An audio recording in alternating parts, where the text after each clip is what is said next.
नमस्कार, बुलेटिन में आपका स्वागत है। मैं हूं आपके साथ आशा सरमाल। चलिए शुरुआत करते हैं उत्तराखंड से जुड़ी खबरों की। आपको बताते चले कि मुख्यमंत्री ने जल विद्युत निगम के ही 23वें स्थापना दिवस में शिरकत की है और वहां पर आप देखिए लाभार्थियों को लेकर किस तरह से चेक भी बांटे हैं। लेकिन इस बीच में आपको बताते चले कि आम जनता तक यहाँ जल विद्युत का काम किस तरह से चलना चाहिए, लाभ किस तरह से पहुंचना चाहिए, ये बड़ी बात है क्योंकि मुख्यमंत्री पुष्कर सिंह धामी लगातार इस पर नजर बनाए हुए हैं। और इस अवसर पर मुख्यमंत्री को जल विद्युत निगम में यहां एमडीए ने 20,09,58,211 रुपए का लाभांश का चेक भेंट किया। मुख्यमंत्री ने यहां यूजीवीएनएल के ही कॉर्पोरेट भवन का लोकार्पण करने के साथ ही यहां सीएमआर के तहत सरस्वती विद्या इंटर कॉलेज भानियावाला को भी दी गई बस को फ्लैग ऑफ करवाना ठीक समझा और जहां पर फ्लैग ऑफ करवाकर इसे रवाना किया गया। इस अवसर पर मुख्यमंत्री ने कहा कि देहरादून में आयोजित हुए ग्लोबल इन्वेस्टर समिट में लक्ष्य से ज्यादा 350 लाख करोड़ के निवेश प्रस्तावों में ऊर्जा क्षेत्र के लिए 1 लाख करोड़ के निवेश प्रस्ताव शामिल हैं। उन्होंने जल विद्युत निगम से 2030 तक विद्युत उत्पादन के लक्ष्य 2200 मेगावाट को और अधिक बढ़ाए जाने पर बल देते हुए अपेक्षा की कि जल विद्युत निगम प्रदेश में स्थापित नए जो यहां पर उद्योग हैं उसमें काम करेगा और उद्योगों की विद्युत जरूरतों को पूरा करने पर ध्यान देना सुनिश्चित करें। इस पर भी बातचीत की गई। उन्होंने सभी विभागों एवं संस्थानों से बेहतर वर्क कल्चर के साथ जीरो पेडेंसी का संकल्प लेने की भी बात कही।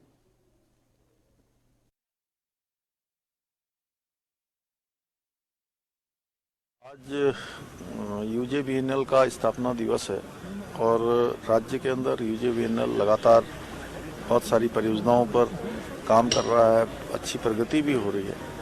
लेकिन हमारे राज्य के अंदर ऊर्जा उत्पादन के क्षेत्र में बहुत असीमित संभावनाएं हैं, अपार संभावनाएं हैं।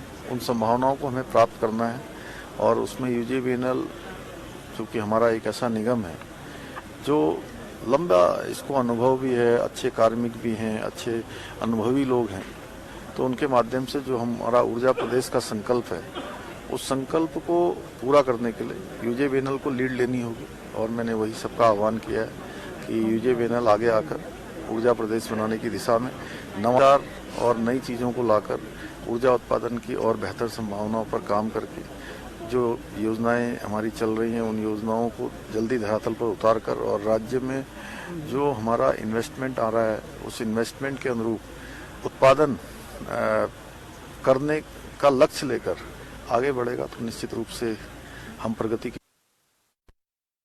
प्रधानमंत्री नरेंद्र मोदी ने पुष्कर सिंह धामी की यहां पर आप देखिए किस तरह से सराहना भी की है और लगातार वो बात करते नजर आए कि विकास के जितने भी काम शुरू किए गए थे वो कहीं ना कहीं धरातल पर उतारने के लिए मुख्यमंत्री पुष्कर सिंह धामी पूरी तरह से काम कर रहे हैं। और उनके साथ ही आप देखिए सराहना करने के साथ साथ और अलग अलग उपलब्धियों को लेकर भी उन्होंने बात को सामने रखा है। तो मुख्यमंत्री पुष्कर सिंह धामी का मैनेजमेंट काफी अच्छा है, इस तरह से उन्होंने बात कही। अब वे लगातार अच्छे काम कर रहे हैं। केंद्र सरकार और राज्य सरकार की तमाम विकास योजनाओं को तेजी के साथ धरातल पर उतारा जा रहा है। प्रधानमंत्री नरेंद्र मोदी द्वारा उत्तराखंड के मुख्यमंत्री पुष्कर सिंह धामी की तारीफ पर कांग्रेस ने कटाक्ष कर दिया है और कांग्रेस की प्रदेश प्रवक्ता गरिमा दोसानी ने भी ये गरिमा दोसानी हैं और उन्होंने किस तरह से बात कही है वो देख लीजिए। क्योंकि गरिमा दोसानी मुख्यमंत्री पुष्कर सिंह धामी को कठपुतली मुख्यमंत्री करार दे रही हैं और कहा कि लंबे समय से मंत्रिमंडल में 4 पद खाली हैं लेकिन मुख्यमंत्री पुष्कर सिंह धामी उसे नहीं भर पा रहे और वे दिल्ली के इशारों पर काम कर रहे हैं। इतना ही नहीं, गरिमा दसोनी ने यह भी कहा कि 3 राज्यों में जो नए मुख्यमंत्री बने हैं वे भी कठपुतली मुख्यमंत्री हैं और वे भी केंद्र के निर्देश पर काम करेंगे। वहीं प्रदेश के कैबिनेट मंत्री प्रेमचंद्र अग्रवाल ने प्रधानमंत्री द्वारा मुख्यमंत्री की तारीफ किए जाने पर खुशी व्यक्त की है। उन्होंने प्रदेश सरकार के तमाम कार्य योजनाओं और कार्यों को गिनाते हुए यहां पर कहा कि पीएम मोदी के नेतृत्व में ये सारे काम अच्छे तरीके से मुख्यमंत्री पुष्कर सिंह धामी कर रहे हैं।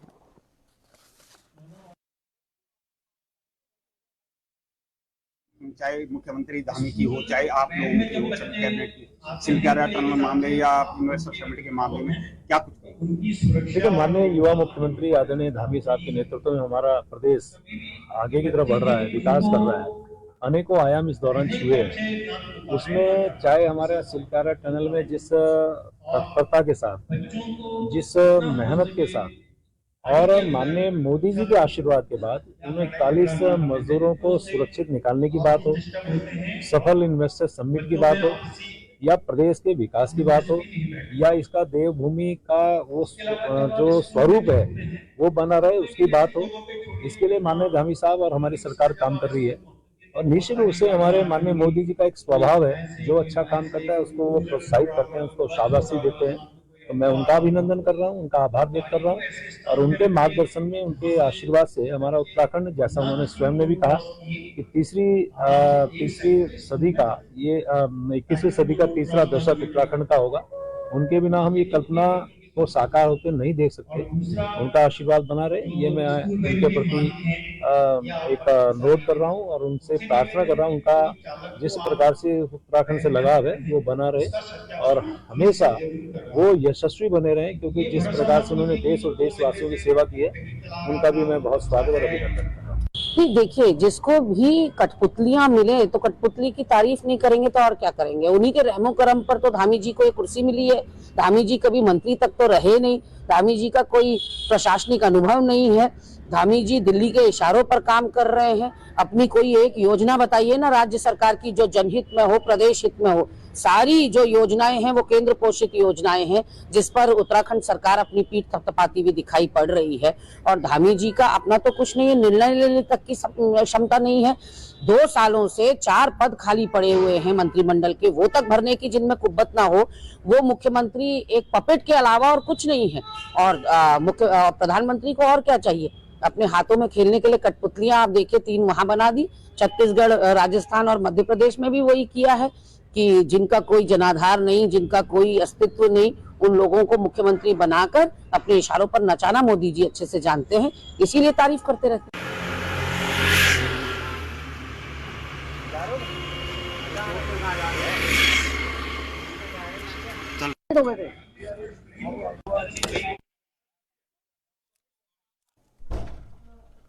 उत्तराखंड क्रांति दल की तरफ से आप देखिए वीर नारियों को सम्मान देने के लिए किस तरह से एक अभियान की शुरुआत कर दी गई है और अलग अलग तरीके से आप देखिए किस तरह से इस अभियान को आगे पहुंचाने की कवायद को तेज कर दिया गया है। फिलहाल उत्तराखंड क्रांति दल ने देहरादून में सैनिक एवं वीर नारी सम्मान और सदस्यता अभियान समारोह का आयोजन कर दिया है। कार्यक्रम में करीब 500 पूर्व सैनिकों ने यूकेडी की सदस्यता ग्रहण कर ली है। इस मौके पर पूर्व सैनिकों ने यूकेडी को मजबूत करने का संकल्प ले लिया है। वहीं समारोह में बतौर मुख्य अतिथि यूकेडी के केंद्रीय अध्यक्ष पूरण सिंह कठैत ने शिरकत की और इस दौरान उन्होंने कहा कि पूर्व सैनिकों ने देश के लिए अपने जीवन के अहम पल दिए हैं, उनके योगदान को कभी भुलाया नहीं जा सकता है। यूकेडी में यहां 500 से ज्यादा पूर्व सैनिकों के शामिल होने से संगठन को काफी मजबूती मिलेगी। यूकेडी राज्य के विभिन्न मुद्दों को प्रमुखता के साथ उठाएगा, जिसमें मूल निवास यानी कि 1950 है और सशक्त भू कानून, परिसीमन, रोजगार सहित अन्य मुद्दों को लेकर यूकेडी मुखरता से आंदोलन करेगा।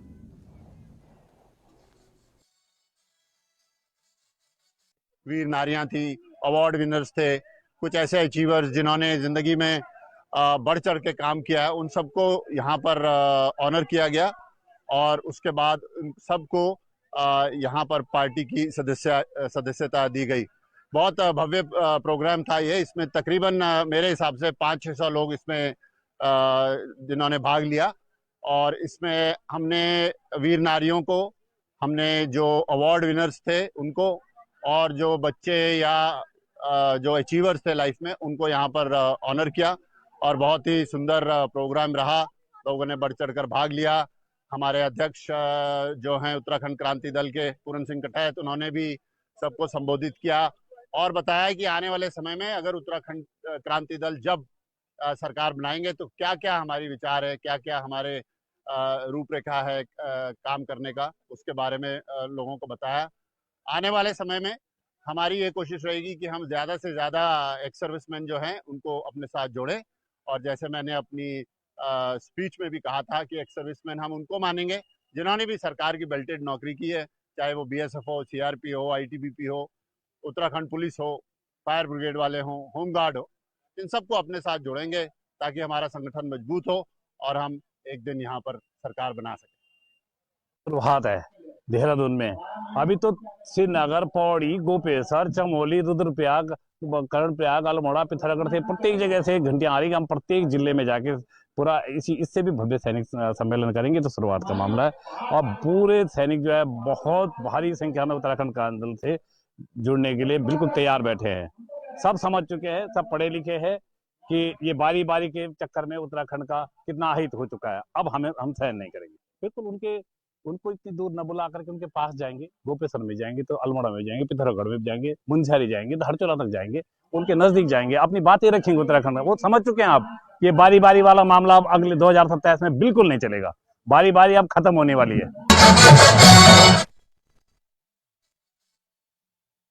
राजधानी देहरादून में जैम से निजात दिलाने के लिए प्रशासन की तरफ से आप देखिए किस तरह से रिपोर्ट जो है वो तैयार की जा रही है। जगह जगह पर जहां पर अतिक्रमण किया हुआ है वहां पर अवैध तरीके से कब्जे को हटाने की भी कवायद फिलहाल तेज कर दी गई है। एक और जहां जिला पुलिस की तरफ से फुटपाथ पर लगी हुई रेडी ठेलियों को हटाया जा रहा है, तो वहीं एनडीए के उपाध्यक्ष बंशीधर तिवारी ने कहा कि शहर में रेडी लगाने वालों को प्लान के तहत वेंडिंग जोन बनाए देने चाहिए और जहां पर फुटकर ये विक्रेता अपने छोटे छोटे उद्योगों को चला सकेंगे।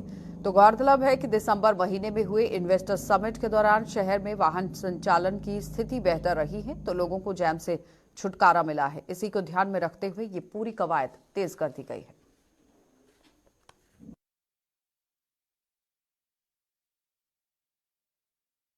आइडेंटिफाइड किए गए हैं और वेंडिंग जोन वो आइडेंटिफाइड कर रहे हैं। तो वेंडिंग जोन का जो धारणा है वो इसी पर है कि एक पर्टिकुलर एरिया में ही इनको व्यवस्थित किया जाए ताकि ट्रैफिक की या दूसरी तरह की दिक्कतें ना आए। शिक्षा विभाग के अंदर खाली पड़े हुए पद जो है वो भरने की कवायद शुरू कर दी गई है। उसके लिए टेंडर जारी कर दिए गए हैं और आपको ये भी बताते चलें कि 4000 से ज्यादा यहाँ पर लोगों की जो भर्तियां हैं वो होने वाली हैं, क्योंकि शिक्षा विभाग में सीआरपी और बीआरपी के आउटसोर्सेज के 4000 से ज्यादा पदों पर भर्तियों के लिए शिक्षा विभाग ने टेंडर निकाले हैं, जिसमें आउटसोर्सेज एजेंसी के लिए ही 100 से ज्यादा आवेदन आ गए हैं, जिससे प्रक्रिया में टाइम लग रहा है। तो प्रदेश के डीजी शिक्षा के अनुसार विभाग की कोशिश है कि जल्द से जल्द भर्ती प्रक्रिया को पूरा किया जाए ताकि कार्य सुचारू रूप से शुरू हो सके।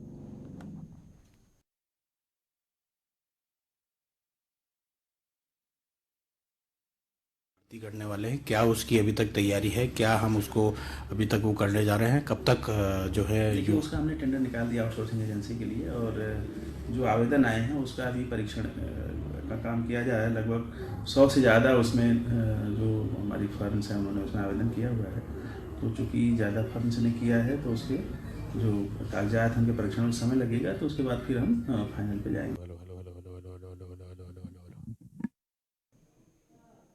देहात क्षेत्रों के अंदर अवैध तरीके से शराब का कारोबार जो चल रहा है उस पर कहीं ना कहीं नकेल कसने के लिए काम को फिलहाल शुरू कर दिया गया है। आबकारी विभाग ने अपना नकेल कसना शुरू कर दिया है। बताते चलें कि आबकारी विभाग की टीम ने नारसन काला गांव में मुखबिर की सूचना पर छापेमारी की, जिसमें मौके से 500 लीटर लहन और 40 लीटर अवैध कच्ची शराब बरामद की है। वहीं आरोपी व्यक्ति से मौके से बताया गया है कि ये फरार बताया गया है। आरोपी व्यक्ति मौके से फरार हुआ है और आबकारी विभाग की टीम ने यहां बरामद लहन और कच्ची शराब को नष्ट कर दिया है, जिसमें शराब बनाने वाले जो माफिया हैं उनमें हड़कंप मच गया है। यानी कि शराब बनाने वाले जितने भी माफिया हैं उनमें कहीं ना कहीं हड़कंप मच गया है। और आपको ये भी बताते चले कि अब जिस तरह से नकेल कसी जा रही है, अब हर किसी की नजर इसी पर है कि अगला स्टेप यहाँ पर पुलिस का क्या कुछ होगा। और आबकारी विभाग द्वारा समय समय पर कच्ची शराब के कारोबार करने वालों पर छापेमारी की जाती रही है।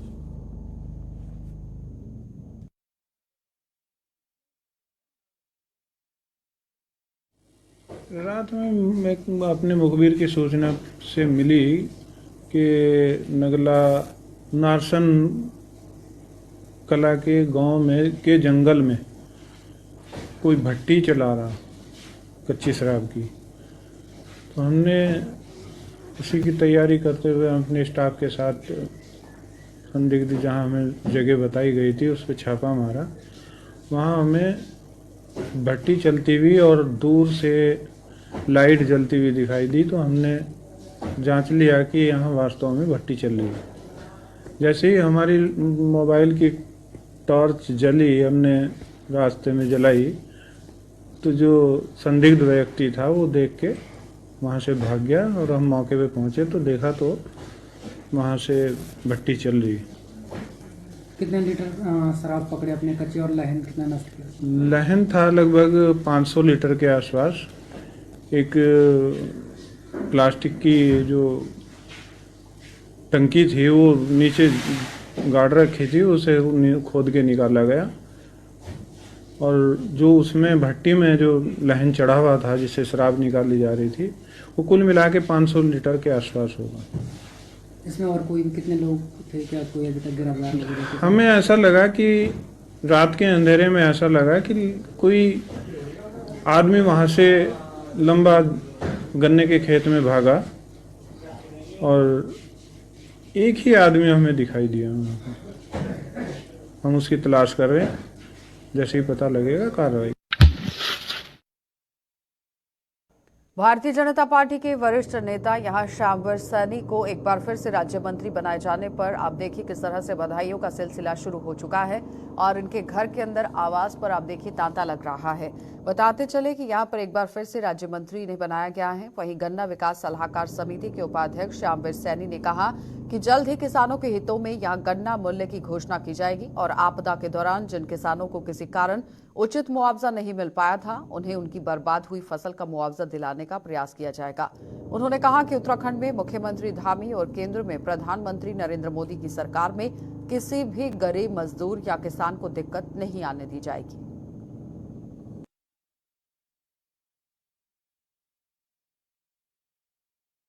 हमारा ये हरिद्वार जिला है उत्तराखंड का, हमारी देवभूमि उत्तराखंड है, इसका हरिद्वार है, प्रवेश द्वार है और ये मैदानी है, तराई है और सर्वाधिक गन्ना उत्पादक जिला है ये हमारे प्रदेश में। यहाँ कई हमारी शुगर मिल्स हैं, तो हमारा यही प्रयास रहेगा कि इस साल जो दैवीय आपदा आई है उसमें गन्ने का बहुत बड़ा नुकसान हुआ है। हमारे लक्सर क्षेत्र खानपुर लक्सर तहसील और विशेषकर खानपुर जो ब्लॉक है उसमें तो गन्ना 40 से 50% तक 60% तक गन्ने में नुकसान हुआ है। बहुत गन्ना बेकार हो गया। काफ़ी ऊपर से कोई ऐसा पदार्थ भी आया है उसमें बाढ़ में कि गन्ना फूक गया, जल गया। अब जो बचा है उसमें पैदावार कम हो रही है। हमारे मंत्री, हमारे प्रभारी मंत्री, कृषि मंत्री गणेश जोशी जी, सतपाल महाराज जी, हमारे सांसद महोदय निशंक जी, सबने आकर वहाँ देखा है और जब बाढ़ विकराल रूप ले रही थी तो हवाई सर्वे हमारे मुख्यमंत्री जी ने किया है। उन किसानों को राहत दे रहे हैं और हमारा प्रयास ये रहेगा कि अधिक से अधिक गन्ना भुगतान दिया जाए। गन्ना मूल्य जो निर्धारण कमेटी है उन्होंने अपनी रिपोर्ट दे दी है, उसके बावजूद भी हम शीघ्र ही मिलेंगे। हमें सीएम साहब से मिलने का समय मिल रहा है। जैसे कल अगर हम मिलते हैं तो हम गन्ने की समस्या को पूरे मजबूती से उठाएंगे और हम मांग करेंगे कि गन्ने का भुगतान अधिक से अधिक दिया जाए जिससे किसानों को उनके नुकसान की भरपाई हो। पहले भी हमारी सरकार ने देश में सर्वाधिक गन्ने का भुगतान दिया है। अब को भी हमारी ये योजना है कि गन्ना मूल्य का अधिक से अधिक भुगतान हो और समय पर उनका भुगतान उचित समय पर हो और उनकी समस्याओं का समाधान हो। ये हमारा प्रयास रहेगा और हमारे जो अपने आदरणीय यशस्वी प्रधानमंत्री हैं माननीय मोदी जी का हमारे प्रदेश पर विशेष उनका फोकस है और हमारे धामी जी युवा मुख्यमंत्री हैं। हम किसानों की समस्याएं, भुगतान, पेमेंट, गन्ना मूल्य सब पर बड़ी मुस्तैदी से मिलकर सबसे बात करेंगे और मुझे पूरी उम्मीद है कि हमारा नेतृत्व जो है भुगतान सर्वाधिक देगा। मंत्री जी क्या प्रयास? उसका मुआवजा पूरा भरसक प्रयास है सरकार का। अगर कहीं कोई कमी रही है तो दोबारा उसे ध्यान करके उसे भी देखा जाएगा जो है, क्योंकि सारे जो कर्मचारी हैं, जो अधिकारी हैं, ये सरकार के अंग हैं। अगर कहीं कोई दिक्कत रही है दोबारा जांच करके उसका भी जो है समुचित भुगतान किया जाएगा। दोबारा से रहा हूँ और पार्टी ने मुझे टिकट भी दिया है। मेरा यही प्रयास रहेगा कि जो हमारे मुख्यमंत्री जी ने, प्रधानमंत्री जी ने जो मुझे जिम्मेदारी दी गई है और अपने किसानों के और प्रयास करूँगा और मैं उसे जिम्मेदारी को बखूबी निभाने का प्रयास करूँगा।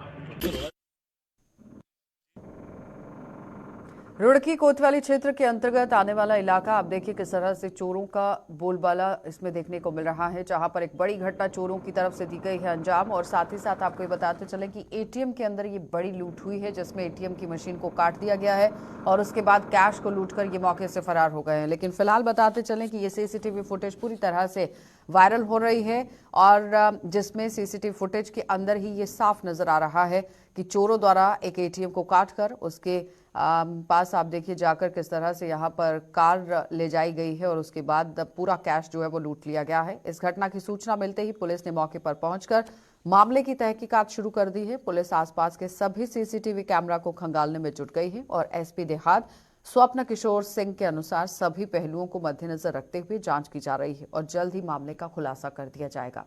तो साफ टीवी स्क्रीन पर भी आप देख सकते हैं किस तरह से एक बड़ी चोरी की इस घटना को अंजाम दिया गया है।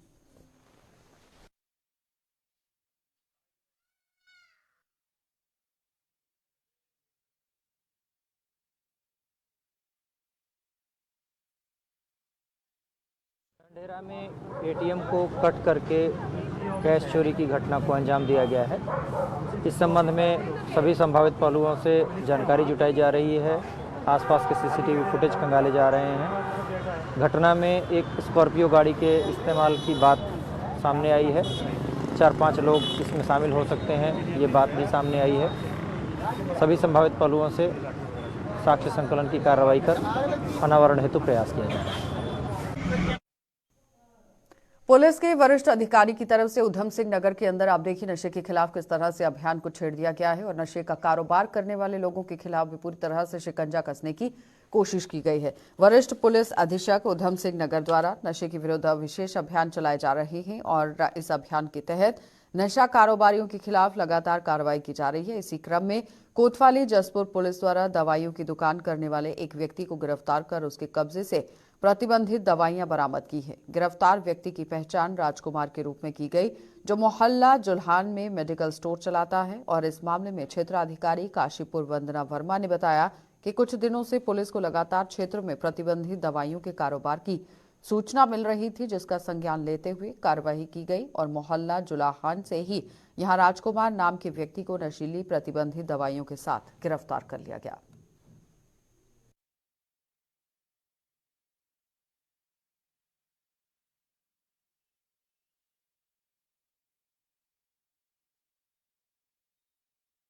में पिछले कई दिनों से ये एक सूचना आ रही थी कि कुछ लोगों के द्वारा जो यहाँ क्षेत्र के जो बच्चे हैं इनको अवैध रूप से जो प्रतिबंधित दवाइयाँ होती हैं इनकी बिक्री की जा रही है और जिसमें कई बच्चे नशा कर रहे हैं। तो इस सूचना पर हम लोगों ने थाने की टीम ने और SHO जसपुर, SSI जसपुर और यहाँ SI जावेद मलिक इनकी टीम ने काम किया और इस सूचना को डेवलप करने के बाद इसमें एक अभियुक्त की हमने गिरफ्तारी की है, जिसका नाम है राजकुमार, जो जुल्हान मोहल्ले में एक अपना मेडिकल स्टोर चलाता है, जिसका लाइसेंस उसके भाई के नाम पर रजिस्टर्ड है और वो स्वयं उस मेडिकल स्टोर को चलाता है। और वहाँ से हमें कुछ जब तलाशी पर कुछ प्रतिबंधित दवाइयाँ भी मिली हैं, जिसमें ट्रेमाडोल और अल्प्राजोलम आदि टैबलेट्स हैं और इस सूचना पर मौके पर हम लोगों ने इसमें कार्रवाई करी है और अभियुक्त को आज गिरफ्तार करके माननीय न्यायालय के समक्ष पेश किया जा रहा है। इसके आपराधिक रिकॉर्ड को भी तलाश किया जा रहा है। काफ़ी समय से सूचना प्राप्त हो रही थी, परंतु पुराना अभी तक इसमें जितना भी निकला है कि कुछ समय से ये एक्टिव है, लेकिन उससे पहले भी ये कब से कर रहा है, एग्जैक्टली कब से कर रहा है, उसमें हम लोग इसमें पूछताछ।